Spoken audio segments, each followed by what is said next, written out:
คลื่นเพื่อการศึกษาพระพุทธศาสนาและวัฒนธรรมระบบ FM 104.5 เมกะเฮิรตซ์รายการต่อไปเป็นรายการคดีโลกคดีธรรม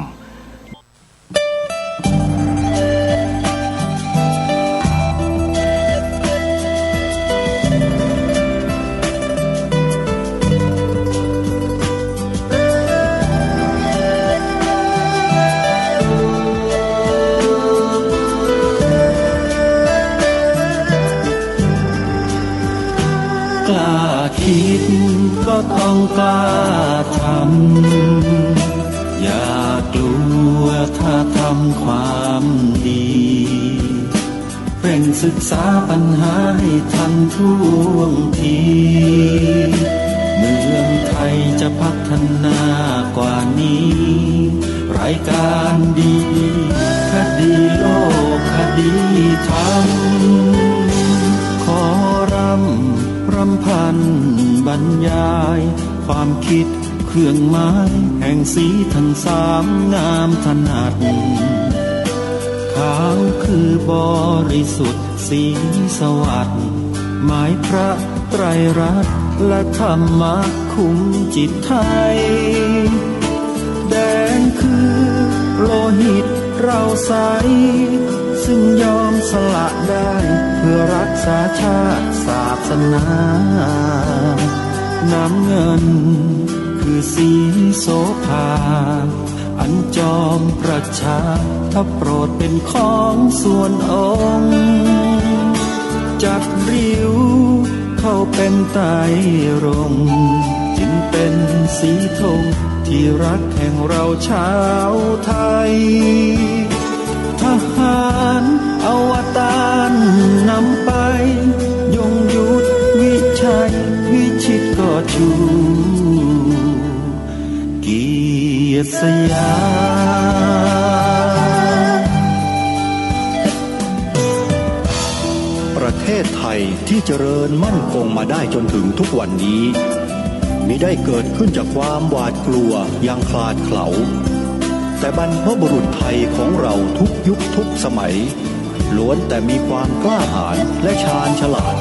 ปกป้องเอกราชสร้างชาติให้เกิดความมั่นคงโดยมีธงแห่งพระไตรรัตน์เป็นเครื่องนำชัยจึงเป็นที่มาที่ไปของรายการคดีโลกคดีธรรมกล้าคิดก็ต้องกล้าทำอย่ากลัวถ้าทำความดีเร่งศึกษาปัญหาให้ทันท่วงทีเมืองไทยจะพัฒนากว่านี้รายการดีคดีโลกคดีธรรมรายการดีคดีโลกคดีธรรม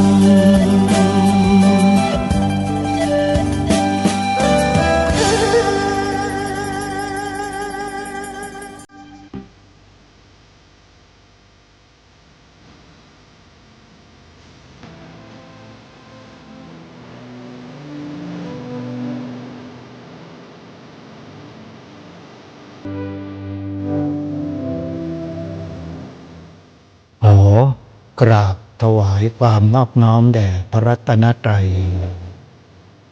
ถวายความเคารพพระมหาเถระพระเถรานุเถระทุกท่านขอความสุขความเจริญในธรรมจงบังเกิดมีแด่ท่านสาธุชนที่กำลังติดตามรับฟังรายการจากสถานีวิทยุแห่งนี้ทุกท่าน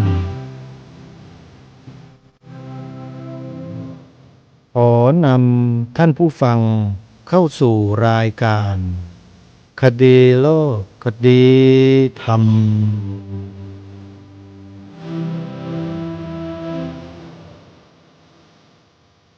พบกันวันนี้วันขึ้น3 ค่ำเดือนอ้ายวันนี้ตรงกับวันอาทิตย์ที่23พฤศจิกายนพระพุทธศักราช2568รายการคดีโลกคดีธรรม มีให้ท่านผู้ฟังติดตามรับฟังเป็นประจำทุกวันทางสถานีวิทยุแห่งนี้ ท่านสามารถใช้โทรศัพท์มือถือดาวน์โหลดแอปพลิเคชันที่ชื่อว่าวิทยุพุทธศาสนาทั่วไทยเพื่อรับสถานีวิทยุพระพุทธศาสนาจำนวน48สถานีไว้ในโทรศัพท์ของท่านโหลดแอปเดียวได้สถานีวิทยุถึง48สถานีและเป็นสถานีวิทยุธรรมะทั้งนั้นเลยญาติโยมนี่คือความโชคดีของพวกเราในยุคนี้ที่มีโอกาสใช้เครื่องมือที่ทันสมัย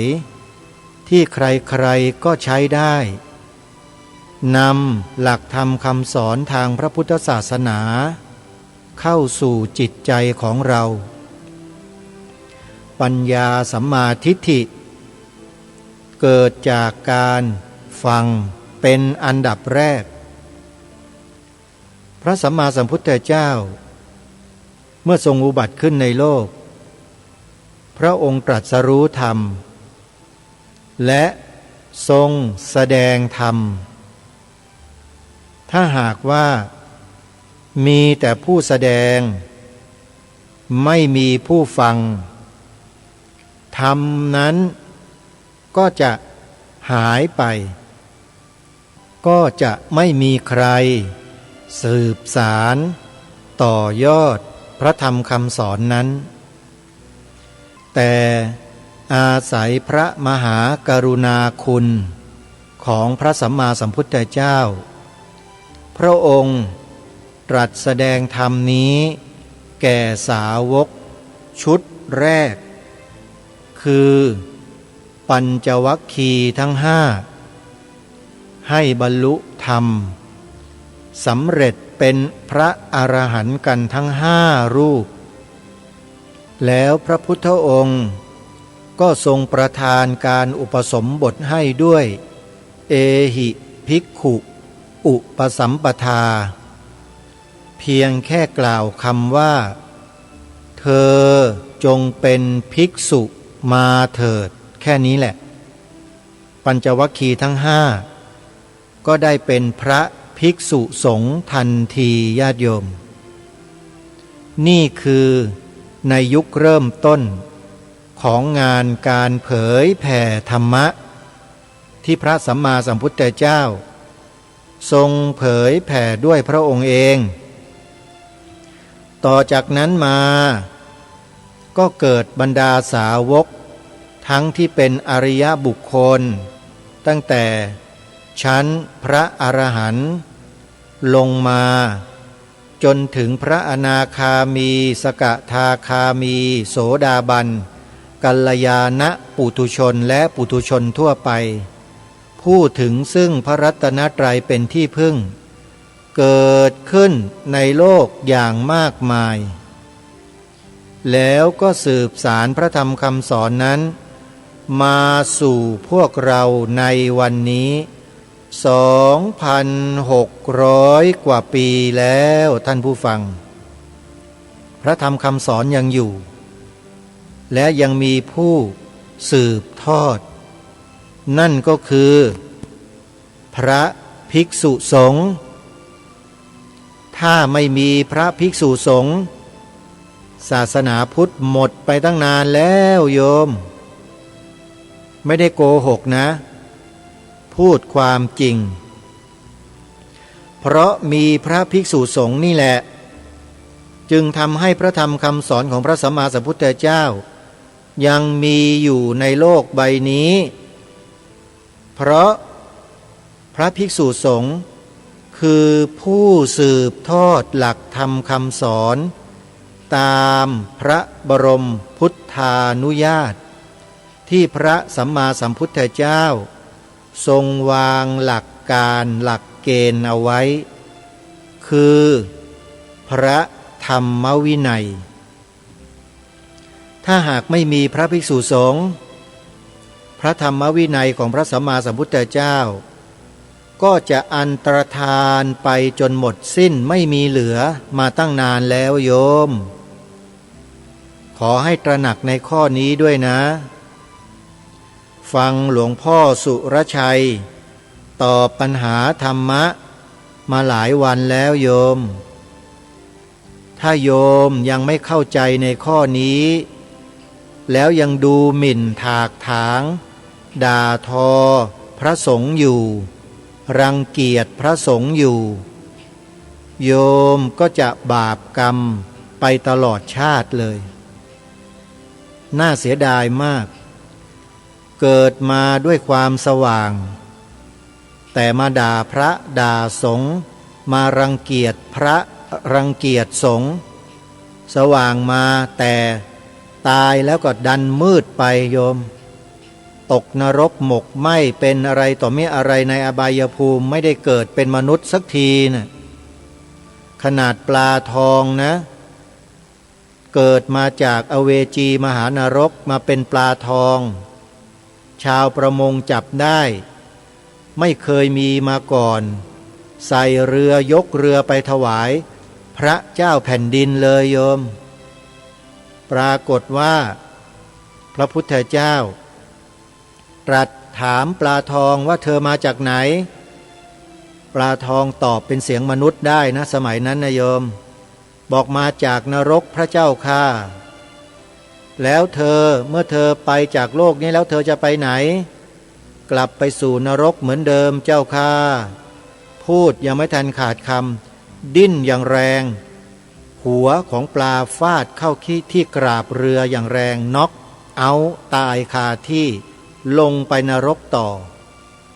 นี่ที่เราฟังหลวงพ่อสุรชัยท่านปรารภในเรื่องนี้เห็นไหมโยมกรรมอะไรหนอที่ทำให้ปลาทองมีกลิ่นปากเหม็นไปทั้งบ้านทั้งเมืองเหม็นจริงๆโยมสวยฮะแต่ปากเหม็นเพราะ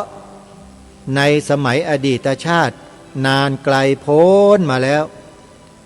ด่าบริพาทพระภิกษุสงฆ์ใส่ร้ายป้ายสีด่าทอสารพัดพอตายไปแล้วก็ไปตกนรกหลายล้านกับเกิดมาแทนที่จะเป็นมนุษย์กลับเป็นปลาโยมเกิดเป็นปลาแล้วแทนที่จะเป็นปลาสวยๆมีคนชอบคนหลงไหลโด่งดังไปทั้งโลกเปล่าปากเหม็นไม่มีใครต้องการเสร็จแล้วก็ต้องตายอยู่ในเรือนั่นแหละในวันนั้นด้วยแล้วก็ลงนรกต่อมันเป็นความมหัศจรรย์นะโยมแต่เป็นเรื่องจริงนะในคัมภีร์พระไตรปิฎกพระอรหันต์ทั้งหลายที่ทำสังคายนาคำสอนของพระสัมมาสัมพุทธเจ้าเนี่ยท่านทรงจำไว้ด้วยดีทุกประการญาติโยมแล้วก็สืบต่อกันมาจนถึงพวกเราวันนี้นี่แหละพวกเราจึงเป็นมนุษย์ที่มันโชคดีสุดๆที่เกิดมานับถือพระพุทธศาสนาได้ศึกษาเล่าเรียนได้ฟังธรรมะครูบาอาจารย์เปิดธรรมะให้เราฟังกันทุกวันตลอด24ชั่วโมงพวกเรานี่โชคดีจริงๆสั่งสมบุญตลอด24ชั่วโมงเลยแต่หลายคนก็พลาดโอกาสไม่สามารถรับฟังได้ 1. ไม่รู้ 2. รู้แต่ไม่มีเครื่องรับฟังคือวิทยุ 3. มีเครื่องวิทยุแล้วแต่เปิดฟังได้แค่สถานีเดียวอย่างเงี้ยโยมสถานีอื่นฟังไม่ได้วันดีคืนดีสถานีก็ดับไปหลายวันโยมก็เศร้าส้อยหงอยเหงาไม่ได้ฟังธรรมะ 4. ความโชคดีของอีกหลายคนมีโทรศัพท์มือถือรู้ว่าครูบาอาจารย์ท่านได้พัฒนาและจัดทำแอปพลิเคชัน ฟังธรรมะตลอด24ชั่วโมงเอาไว้ให้แล้วแต่ญาติโยมโหลดกันไม่เป็นโอ้ยโยมนี่มันยุคไหนเนี่ยโยมขวนขวายหน่อยโยมแล้วโยมจะมีสถานีวิทยุธรรมะ48สถานีให้เลือกฟังอย่างอิ่มหนำสำราญธรรมะเลยโยมจริงๆแอปพลิเคชันที่ชื่อว่าวิทยุพุทธศาสนาทั่วไทยจดทันไหมวิทยุพุทธศาสนาทั่วไทยโยมจดแล้วก็นำไปให้ลูกหลานเรานั่นแหละใครก็ได้ที่เขาอยู่ในวัยทำงานทุกวันนี้เขาโหลดให้เราได้เลยโยมแล้วเมื่อโหลดแล้วโยมจะดีใจสุดๆโอ้โหไม่เคยรู้ไม่เคยเห็นไม่เคยเกิดขึ้นกับชีวิตของข้าพเจ้ามาก่อนข้าพเจ้ามีสถานีวิทยุพระพุทธศาสนาฟังตั้ง48สถานีดีอกดีใจโยมเหมือนกับแม่จันทิพย์แสงทองอยู่ที่อำเภอสารพีจังหวัดเชียงใหม่เมื่อก่อนมีวิทยุเครื่องหนึ่งเปิดฟังสถานีวิทยุวัดฝายหินเดี๋ยวก็ดังก๊อกก๊อกแก๊กแก๊กเดี๋ยวก็หายไปเดี๋ยวก็มาเดี๋ยวก็มีไอ้นู่นแทรกไอ้นี่แทรกเดี๋ยวถ่านก็ดับโยมบอกว่าโอ้ยลำบากจังเลยพระคุณเจ้า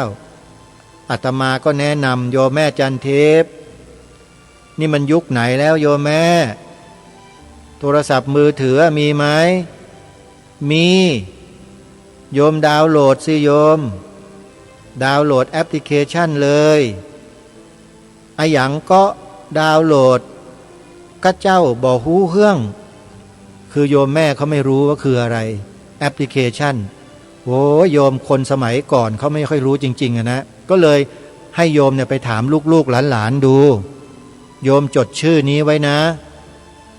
วิทยุพุทธศาสนาทั่วไทยแล้วไปให้ลูกๆหลานๆ Gen Y Gen X Gen Z ทั้งหลายเนี่ยไปดาวน์โหลดให้บอกไอ้หนูดาวน์โหลดให้ยายให้ย่าหน่อยเอานี่ชื่อเด็กก็พิมพ์ชื่อยังไม่ทันจบเลยวิทยุพระพิมพ์แค่พระนะสัญลักษณ์แอปพลิเคชันขึ้นมาอันดับ1เลยโยมขึ้นมาเต็มแล้วว่าวิทยุพระพุทธศาสนาทั่วไทยเด็กก็หวานหมูดิดาวน์โหลดให้โยมเรียบร้อยเนี่ยโยมแม่จันทิพย์เดี๋ยวนี้นะไปไหนเนี่ยขาดโทรศัพท์มือถือไม่ได้แล้วเปิดธรรมะฟังตลอดเห็นไหมเล่าแล้วถ้าโยมแม่จันทิพย์นะแนะนำให้ญาติธรรมเพื่อนพี่น้องญาติมิตรสหายพ่อค้าแม่ค้าในตลาดดาวน์โหลดแอปนี้นะโยมแม่ได้บุญนั่นน่ะได้บุญเยอะกว่าใครเพื่อนเลยนะโยมอย่าลืมไปแนะนำเขานะโยมจะได้บุญเยอะเลยนะแล้วถ้ายิ่งแนะนำให้ฟังรายการคดีโลกคดีธรรมด้วยนี่ยิ่งดีเลยโยมจะได้หูตาสว่างกันมากขึ้นหูตาสว่างในที่นี้ก็คือไม่มืดบอดที่มืดบอดก็เพราะถูกสื่อแมลงวันครอบงำตลอดเลยมืดบอดไม่รู้จักจบจักสิ้นการแนะนำให้ใครดาวน์โหลดแอปพลิเคชันดังกล่าวนี้เท่ากับว่า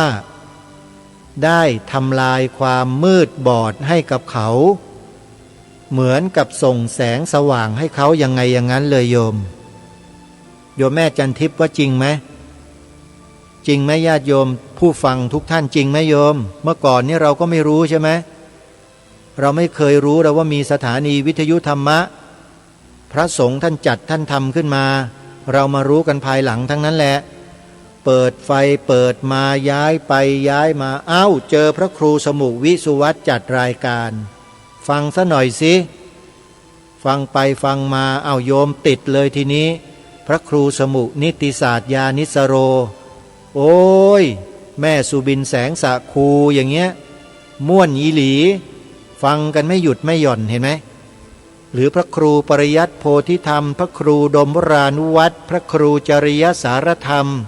ท่านอาจารย์นิรุตอย่างเงี้ยเห็นไหมโชคดีแค่ไหนญาติโยมลองดูโยมครูบาอาจารย์เหล่านี้พระสงฆ์เหล่านี้เป็นต้นนะเป็นต้นที่มีอยู่ในประเทศไทย300,000 กว่ารูปเนี่ยโยมถือว่าเป็นบุคคลสำคัญทุกรูปทุกนามเลยนะดูแลปกป้องคุ้มครองรักษาท่านให้ดีถ้าท่านทำผิดพลาดพลั้งเผลออะไรไปอย่าไปด่าอย่าไปว่าอย่าไปเกลียดนะโยมบาปชิบเลยโยมการที่ท่านบวชสู้กับกิเลสทุกวันนี่มันก็แย่แล้วโยมถ้าหากใครอยู่ไม่ได้พ่ายแพ้เราก็ต้องสงสารและเสียดายไม่ใช่ไปเกลียดไปด่าไปว่าเหมือนสื่อแมลงวันที่มันทำกันอยู่ทุกวันเนี่ยโยมอย่าไปทำอย่างนั้นโคตรบาปเลยรู้ไหมขออภัยนะครูบาอาจารย์ครับมันชัดดีอะโคตรบาปจริงๆนะด่าพระเกลียดพระเสียดสีพระเขียนข้อความด่าว่าอะไรตำหนิบาปทั้งนั้นเลยโยมฟังหลวงพ่อสุรชัยมา4-5 วันเนี่ยก็น่าจะรู้น่าจะสำนึกกันได้แล้วนะพวกเราอะที่เกลียดพระไม่ชอบพระโกรธพระเนี่ยโยมอันตรายนะน่ะใครที่โกรธพระอยู่แล้วไม่ยอมไปช่วยงานวัดงานวาน่ะยังงอนอยู่นะโยมบาปนะเดี๋ยววันที่4 ธันวานี้ไปช่วยงานพระครูดมวรานุวัตรนะโยมเลิกเถอะเชื่ออาตมาสิบุญอยู่ข้างหน้าแท้ๆกลับไปโยนทิ้งเฉยๆเลยโอ้ยน่าเสียดายมากวัดศรีอุดมวงศ์เขาจะจัดงานปริวาสกรรม1-10 ธันวาคมเนี้ยโยมไปช่วยกันนะเลิกเกลียดพระได้แล้วโยมบาปช่วยกันส่งเสริมกันโยมตักตวงบุญกุศลกันให้เยอะๆชีวิตเหลือนิดเดียวแล้วอีกไม่กี่10 ปีเราก็จะตายกันแล้วโยมมัวโกรธพระกันอยู่ทำไมไปช่วยงานพระกันดีกว่านะโยมนะได้บุญกิริยาวัตถุเยอะแยะเลยตั้ง10 ข้อนู่นแน่โยมไปดูนะบุญกิริยาวัตถุมีอะไรบ้างไม่ต้องใช้ตังค์โยมไปช่วยงานวัดได้บุญโยมเอ้ยเนี่ยดูที่บุญอยู่ข้างหน้าแท้ๆแต่กลับไปทิ้งกันนี่ไม่เป็นไรโยมทิ้งไปไม่กี่วันเองยังกลับมาได้นะกลับมากันนะโยมนะเดี๋ยวอาตมาไปที่วัดศรีอุดมวงศ์วันที่4 ธันวาไม่เจอนะโยมน่าดูอาตมาจะพูดออกไมค์เลยจริงๆถ้าไม่กลับมากันเนี่ยนะมานะโยมนะมาช่วยกันมันเป็นบุญของเราโยมไม่ใช่บุญของใครนั่นน่ะเพียงแค่นิดๆหน่อยๆโยนมันทิ้งเถอะโยมเอ้ยอย่าไปเก็บไว้เลยพวกหนอนพวกอะไรที่มันไม่ดีอ่ะให้มันชัยอยู่ในหัวใจอยู่ตลอดเลยโยนมันทิ้งได้แล้วโยนมันทิ้งไปเถอะเดี๋ยวมันก็ไปตามธรรมชาติของมันนั่นแหละเราก็มาสร้างบุญสร้างกุศลกันเหมือนเดิมน่ะดีไหมก็ถือโอกาสประกาศงานบุญพระครูดมวรานุวัตรวัดศรีอุดมวงศ์แล้วนะ1-10 ธันวาคมงานปริวาสกรรมบวชเนกขมะปฏิบัติธรรมที่วัดศรีอุดมวงศ์อำเภอวังสะพุงจังหวัดเลยวันที่ 4-5 ธันวาคมในงานนั้นมีกิจกรรมพิเศษปฏิบัติธรรมอุทิศถวายเป็นพระราชกุศลแด่องค์บูรพมหากษัตริย์11 พระองค์ใครพลาดโอกาสนี้น่าเสียดายไปนะโยมนะมีแสดงธรรมมีเทศน์สอดแจ้งด้วยคืนวันที่ 4 ธันวาคมเช้าวันที่ 5 คมก็ตักบาตรทำบุญกันจากนั้น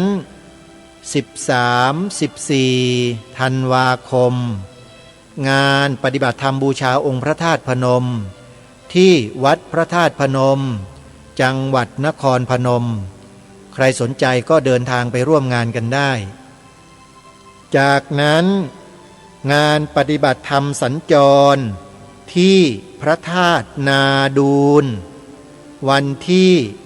17 18มกราคมพระพุทธศักราช2569ต้นปีหน้าเป็นการจัดงานปฏิบัติธรรมสัญจรครั้งแรกของปีไปนะโยมนะอาตมาจะมีของดีแจกญาติโยมด้วยเป็นของที่ระลึกจากรายการคดีโลกคดีธรรมใครไปได้รับแน่นอนญาติโยมแต่จะได้ทุกคนหรือไม่นั้นมีเงื่อนไขมีเงื่อนไขนะ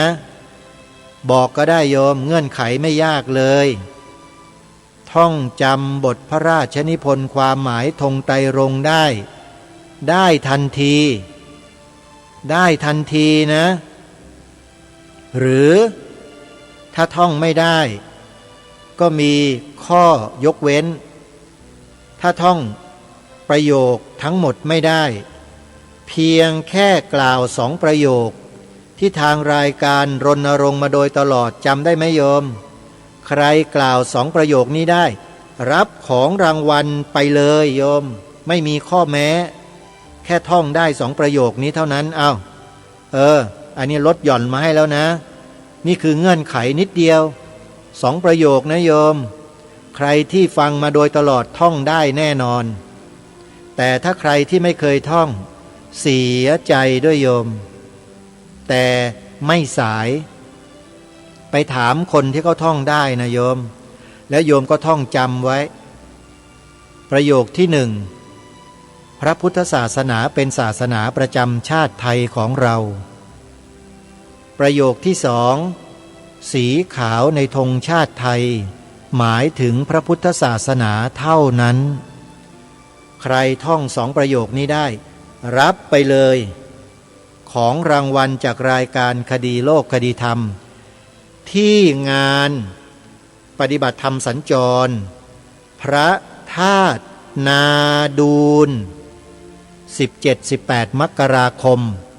พระพุทธศักราช2569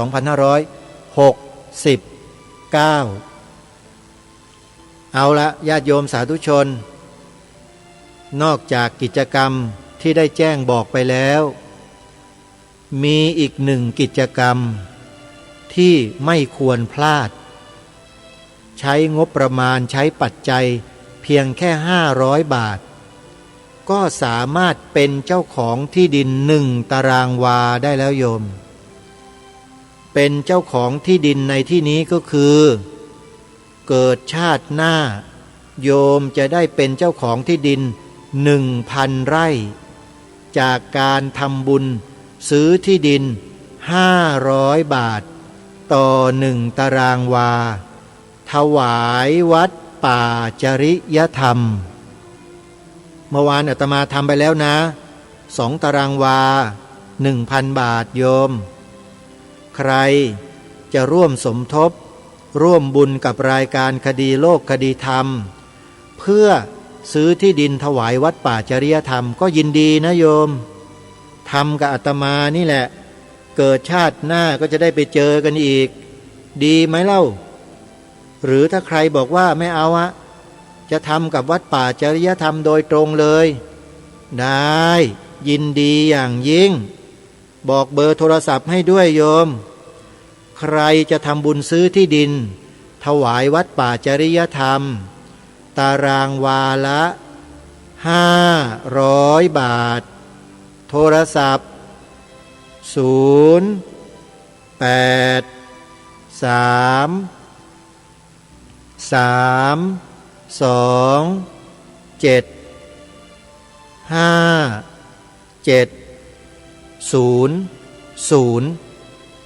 รไปเลยโยมช้าหมดนะช้าหมดจริงๆนะโยมในประเทศไทยเนี่ยมีผู้ฟังรายการวิทยุที่กำลังฟังอยู่เนี่ยจำนวนน่าจะเป็นพันคนละโยมนี่คืออย่างน้อยๆนะแต่จะมีกี่คนได้ทำบุญซื้อที่ดิน500 บาทอาตมาว่าคนมีบุญเนี่ย มีอยู่น้อยมากเลยโยมนะมีน้อยถ้าไม่รีบทำนะอดทำนะโยมขอบอกนะหาทำยากนะเนี่ยทำบุญซื้อที่ดินให้วัดเนี่ยโยมและแค่ตารางวาแค่500 บาทเท่านั้นเองอาตมาทำไปแล้ว2 ตารางวาสบายใจแล้วใครก็มาแย่งอาตมาไม่ได้แล้วล่ะทีนี้โยมก็ต้องแย่งกันเองนะโทรไปวัดป่าจริยธรรมเลยโยมแต่ถ้าใครต้องการแบบเร็วๆด่วนๆเห็นเป็นรูปธรรมก็ผ่านทางรายการคดีโลกคดีธรรมมาก็ได้นะโยมนะอนุโมทนาบุญด้วยกันแล้วก็งานเปิดถ้ำประกายเพชรงานเปิดถ้ำประกายเพชรวันที่7 ธันวาคม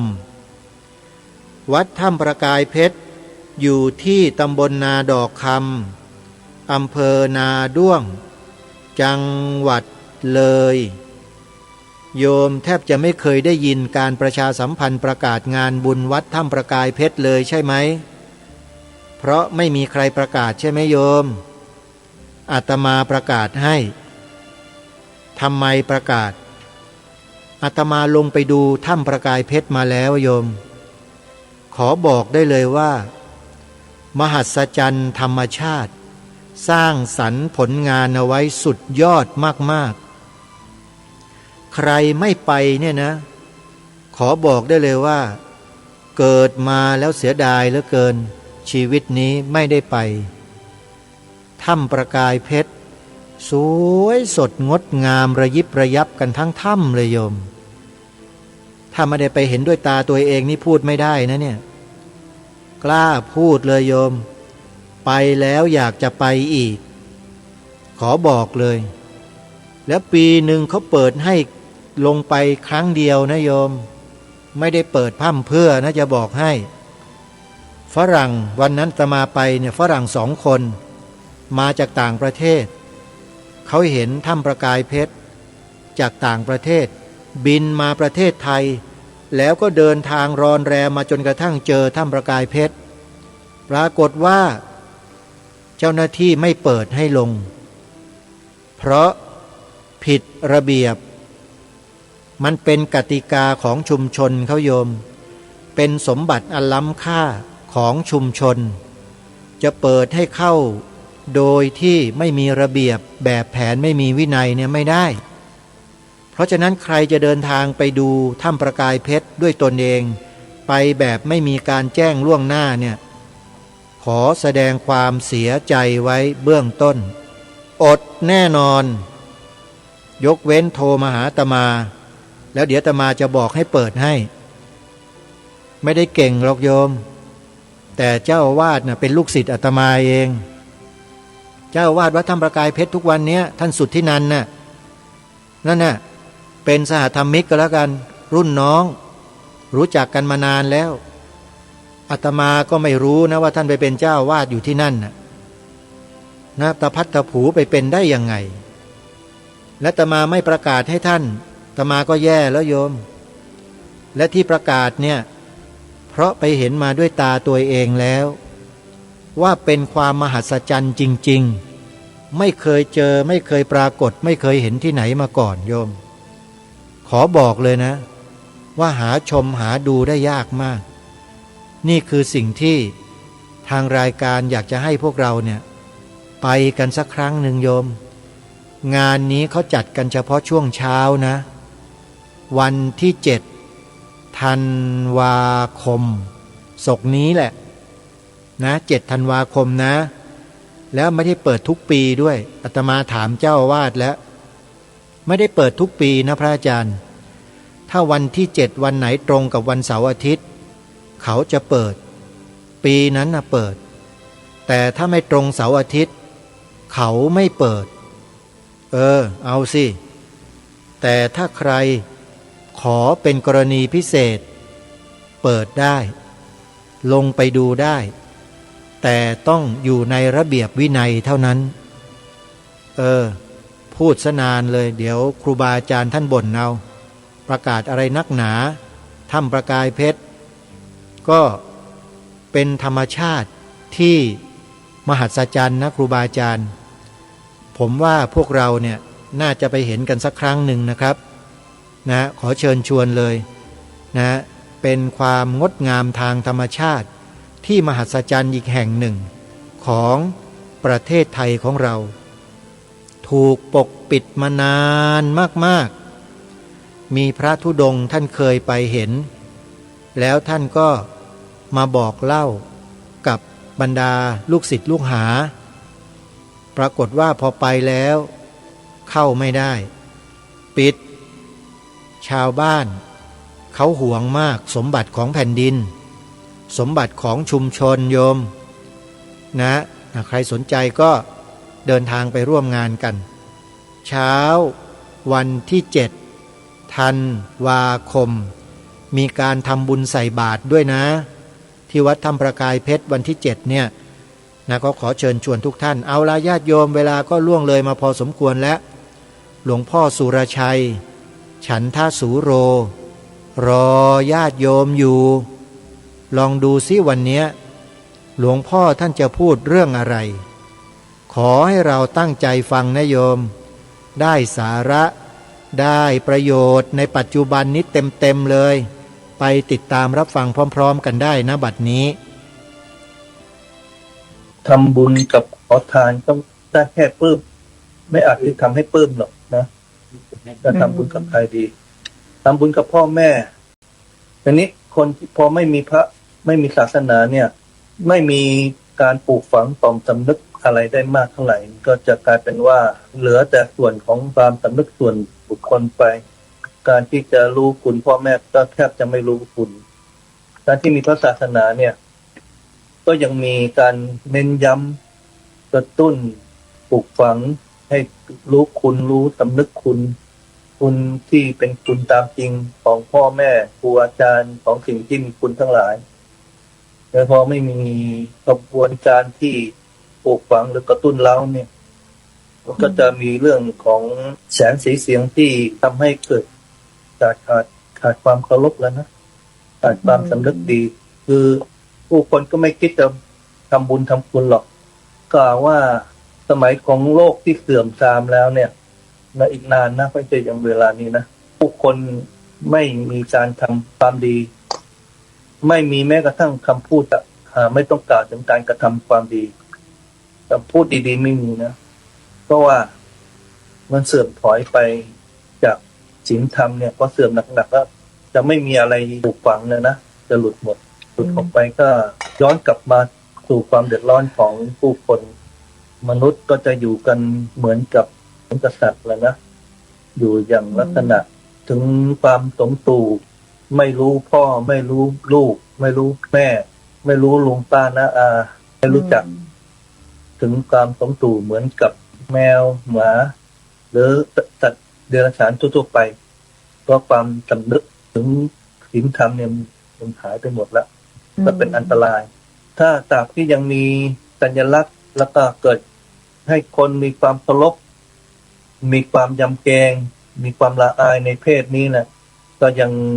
ทำอะไรก็ทำแล้วคล้ายๆไม่สะดวกไม่ค่อยกล้าที่จะล่วงเกินมันยังมีเครื่องหมายเหลืออยู่แต่ถ้าเครื่องหมายหมดไปไม่มีการปลูกฝังแล้วมันไม่รู้จะทำบุญได้ไงมีแต่เรื่องบาปมีแต่เรื่องทำร้ายกันญาติโยมสาธุชนทุกท่านหลวงพ่อสุรชัยท่านพูดชัดเจนว่าถ้าไม่มีพระสงฆ์แล้วเนี่ยโลกอันตรายมากจะไม่มีกระบวนการเรียนการสอนอบรมพร่ำสอนให้คนเห็นบุญเห็นคุณ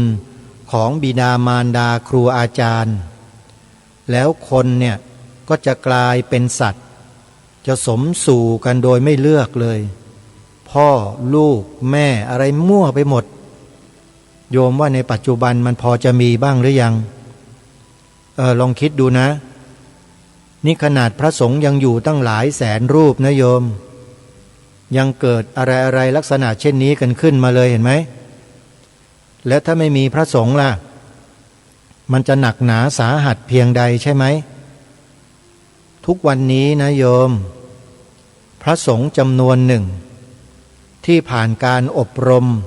เข้าค่ายอะไรต่างๆจนมีความรู้ความสามารถไปอบรมเข้าค่ายเด็กเยาวชนปลูกฝังคุณความดีปลูกฝังศีลธรรมให้รู้บุญรู้คุณต่อบรรพบุรุษพ่อแม่บิดามารดาปู่ย่าตายายพี่ป้าน้าอาครูอาจารย์มีความสัมมาคารวะเคารพผู้ใหญ่พระสงฆ์สอนทั้งนั้นเลยโยมทั่วประเทศเนี่ยเพราะฉะนั้นตราบใดที่ยังมีพระสงฆ์ท่านยังทำงานอย่างนี้อยู่เราวางใจได้ว่าประเทศของเราเนี่ยยังไม่ขาดคนดีหรอกโยมแต่ถ้าวันใดไม่มีพระสงฆ์ทำงานถูกใครก็ไม่รู้จัดการให้ออกไปจากการเป็นพระสงฆ์ด้วยวิธีอย่างไรก็แล้วแต่ให้รู้ไว้เถอะว่านั่นคือการทำลายประเทศชาติบ้านเมืองโดยไม่รู้ตัวจริงไม่จริงญาติโยมพระสงฆ์หนึ่งรูป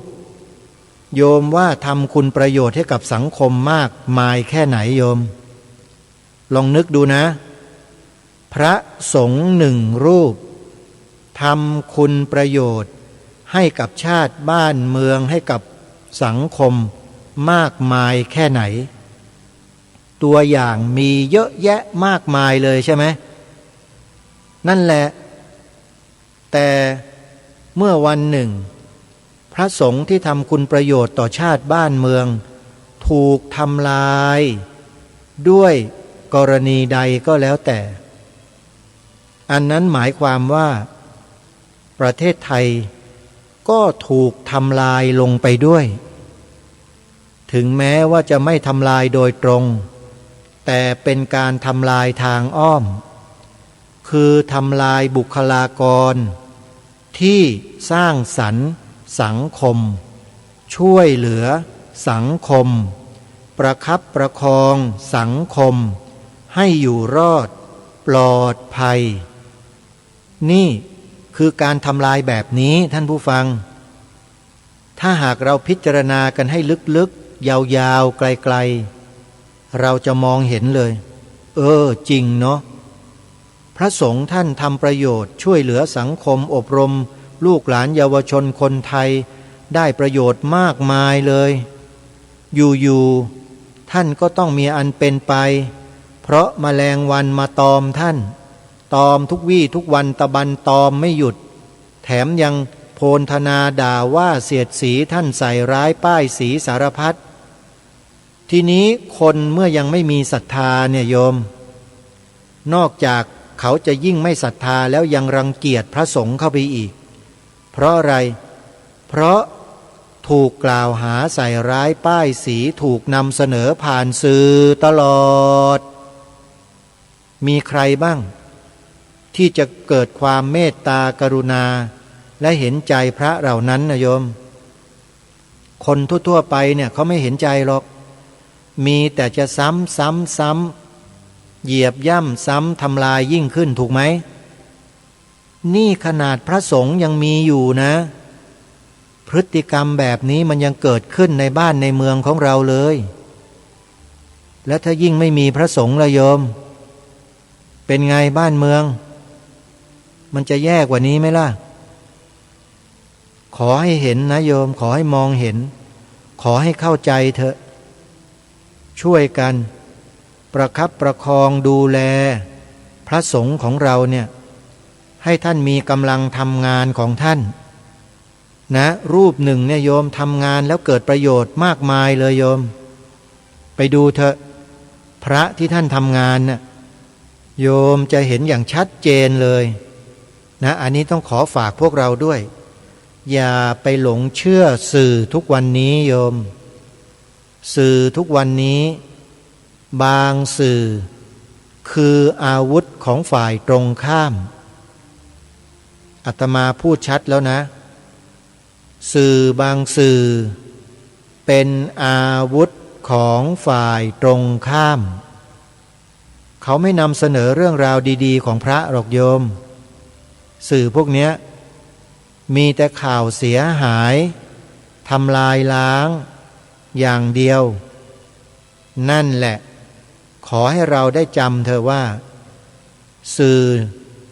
มันคืออาวุธของฝ่ายตรงข้ามถ้าเราช่วยกันส่งเสริมไปดูไปติดตามเราก็ทำบาปไปด้วยเหมือนกันโยมใครตามดูสื่อพวกนี้อยู่เป็นบาปมันจะเกาะกินเข้าไปในใจส่วนลึกโดยไม่รู้ตัวมารู้อีกทีหนึ่งกูด่าพระเข้าไปแล้วกูเขียนคอมเมนต์ด่าแม่งเละเลยอะไรอย่างเงี้ยโยมขออภัยนะใช้คำแรงๆหน่อยมารู้ตัวทีหลังโยมปรากฏว่าพระรูปนั้นมรณภาพไปแล้วจะไปขอขมาก็ขอขมาไม่ได้กรรมอันหนักมันก็ติดตัวไปตลอดทุกภพทุกชาติละคราวนี้ซวยเลยโยมเกิดชาติหน้าไม่ต้องหาความดีเลยทีเนี้ยชีวิตมันก็มีแต่ความเดือดร้อนหมกไหม้อยู่ตลอดกรรมนะโยมมันแรงมากอย่าหาทำกันเลยโยมถ้าถอนตัวออกมาได้ไม่ไปดูไม่ไปฟังสื่อแมลงวันยิ่งดีโยมเลิกอาตมาเลิกฟังเลิกดูมานานแล้วโยม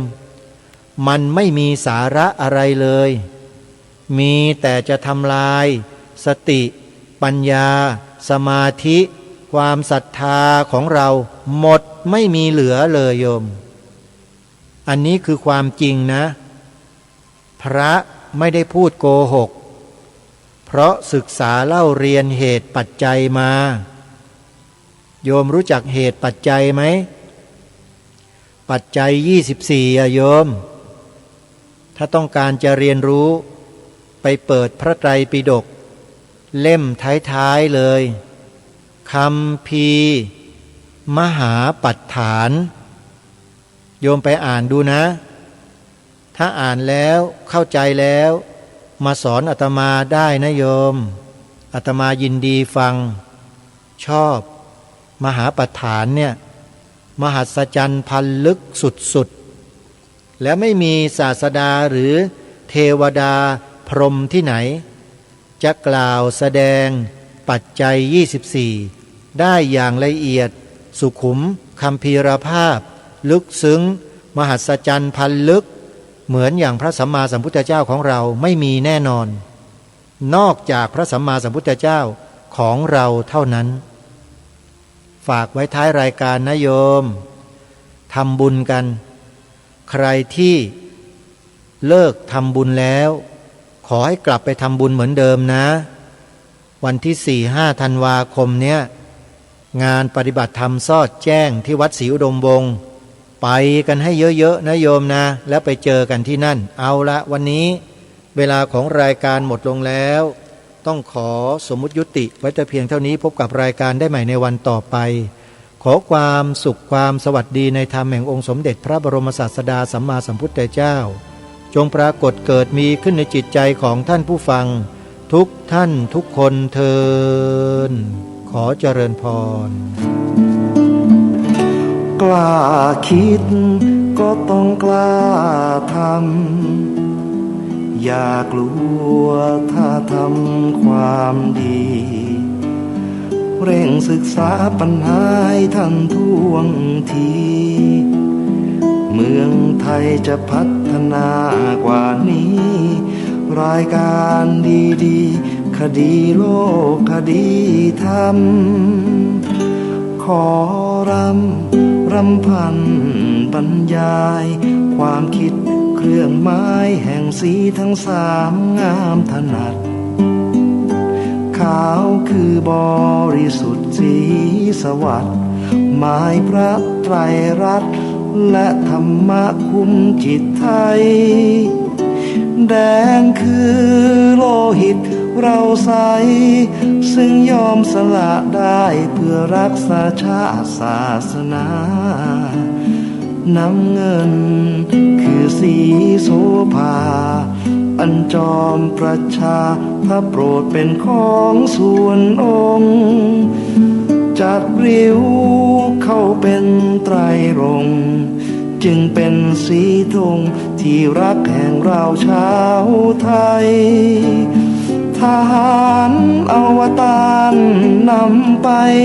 ยงยุทธวิชัยวิชิตก็ชูเกียรติสยาม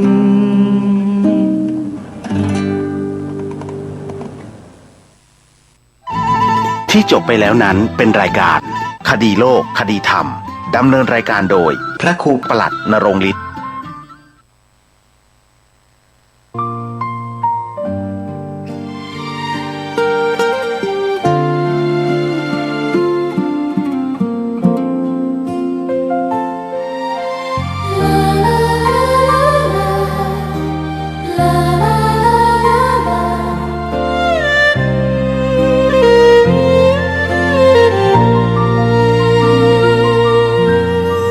แสงทองร่ำไรในยามอุษา ยังเห็นพระเมตตาอยู่ทุกแห่งหน น้ำพระทัยฉโลมใจคน ทั่วพื้นแผ่นดินยังอบอุ่น รอยยิ้มพระพักตร์ยังส่องแสง ในดวงใจไทยไม่ลืม เสียงสายลมแผ่วเบาเหมือนเอ่ยคำปลอบว่าพระองค์ยังอยู่ใกล้ ขอกราบแทบบาทด้วยรักนิรันดร์ น้ำตาหลั่งพลันจากใจคนไทย แม้เสด็จสู่ฟ้าไกล แต่พระหฤทัยอยู่ในแผ่นดินนี้